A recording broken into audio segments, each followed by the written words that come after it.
¿A qué se refiere 1 Timoteo 2:15, donde dice que la mujer se salvará engendrando hijos si permaneciere en fe, amor y santificación con modestia? Dice, ¿es acaso que el engendrar hijos pueda hacer salva a una mujer? Bueno, no es así. Esta duda la tienen muchos hermanos y algunos a veces hasta se espantan un poquito porque dicen, ¿y si no puede tener hijos una mujer, que a poco se condena?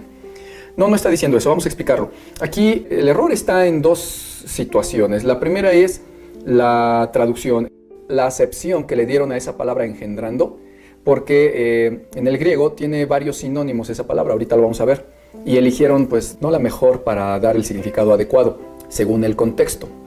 Y eso de según el contexto es la segunda situación por la cual hay que explicar esto. Entonces, traducción y contexto.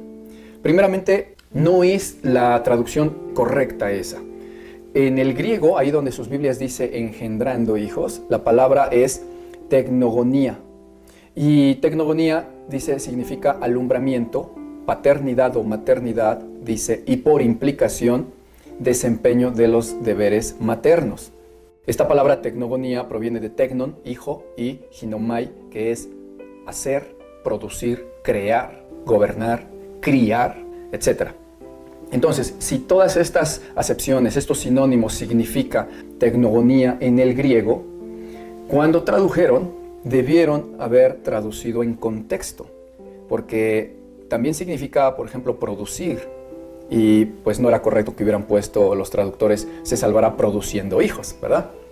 Ahí tienen a las hermanas produciendo y produciendo uno tras otro hijo. No es la acepción correcta en ese contexto de esa palabra tecnogonía.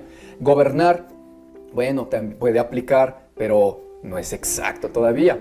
Criar, y criar, la crianza de los hijos es no solo gobernar en casa, sino también educar, enseñar, pues lo que se entiende en todo el contexto de criar.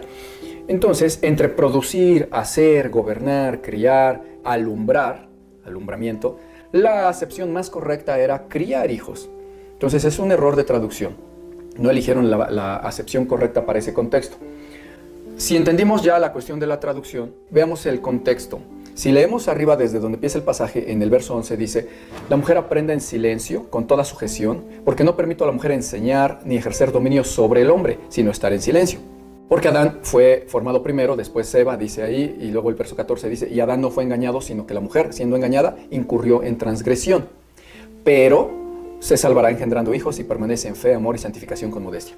Bueno, todo el contexto en realidad se habla sobre los ministerios que tiene un hombre y que Dios le permite tener, como el hecho de ser pastor, ser apóstol, y los ministerios que Dios le permite tener a la mujer, en donde Dios no le permite ser pastora o apóstola, que ni existe esa palabra, pero no le permite. Les aconsejo que vean el video que ya tenemos en la Biblia, dice así sobre si puede una mujer ser pastora, pero previo a ese se tiene que ver también primero el de la sujeción de la mujer, que proviene desde el principio, Adán y Eva, cuando Dios puso castigos a cada uno de ellos y permanecen hasta la actualidad.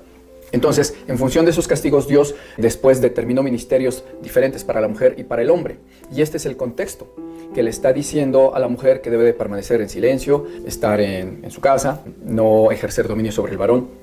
Y no es el único pasaje que lo habla. La Escritura habla de esto muchas veces, como por ejemplo también en 1 Timoteo 5:14, que dice, quiero pues que las viudas jóvenes se casen, críen hijos, que no den al adversario ocasión de maledicencia, etc. O en Tito 2:5, que dice que las mujeres deben de aprender a ser prudentes, castas, cuidadosas de sus casas, buenas, sujetas a sus maridos, etc. O en 1 Timoteo 5:9 también, que dice sobre las viudas, sea puesta en la lista solo la viuda no menor de 60 años y que haya sido esposa de un solo marido, que tenga buen testimonio de buenas obras y si ha criado bien a sus hijos y si ha practicado la hospitalidad, etcétera, etcétera. Bueno, todo esto, estas enseñanzas, como también lo dice la primera carta de Pedro, capítulo 3, verso 1 en adelante, de que las mujeres deben de estar sujetas a sus maridos, proviene de ese castigo que el Señor dio. Vean ese video. Pero esto es contexto para entender cuando en el verso 15 de 1 Timoteo 2, Pablo dice, pero se salvarán engendrando hijos. Ahora, si entendimos ya la cuestión de la traducción y entendimos el contexto sobre que está hablando de los ministerios, entonces podemos entender que, primero, la traducción correcta y más acertada sería, pero la mujer podrá ser salva criando a sus hijos y permaneciendo en fe, amor y santificación con modestia. Ahora, No es solamente mi interpretación, insisto, ahí está el griego, pueden checar esa palabra. Pero hay algunas Biblias, como la Biblia de Serafín de Ausejo, que sí dicen más acertadamente, dice, pero por su tarea maternal se salvará si es que permanece en modestia, en fe, en caridad y en santidad. ¿Sí? Está diciendo, pero no se preocupen, la mujer no es que es una relegada, que Dios ya la desechó y no puede servir a Dios, porque no puede ser pastora, porque no puede ser apóstol. Dice, no se preocupe. Ella, siendo salva, puede permanecer haciendo sus tareas maternales, criando a sus hijos en casa, y si persevera con modestia en la fe, en la caridad y en la santidad, pues obvio que será salva. ¿Sí? Por eso dice ahí, la Biblia Serafín de Ausejo, por su tarea maternal puede permanecer salva si es que persevera con modestia en fe, santidad y caridad. Eso es lo más acertado. Y no es que Dios haya desechado a la mujer. Entonces, el contexto realmente lo que nos está diciendo es eso, hablando de ministerios y de que la mujer no se preocupe si no puede tener un cargo de autoridad o un ministerio de mayor peso en la iglesia como pastor, apóstol. Dice, no, usted tiene su ministerio, cuida a sus hijos y permanezca en santidad. No se preocupe, usted será salva también en la crianza de sus hijos en su hogar. Eso es lo que realmente está diciendo el pasaje.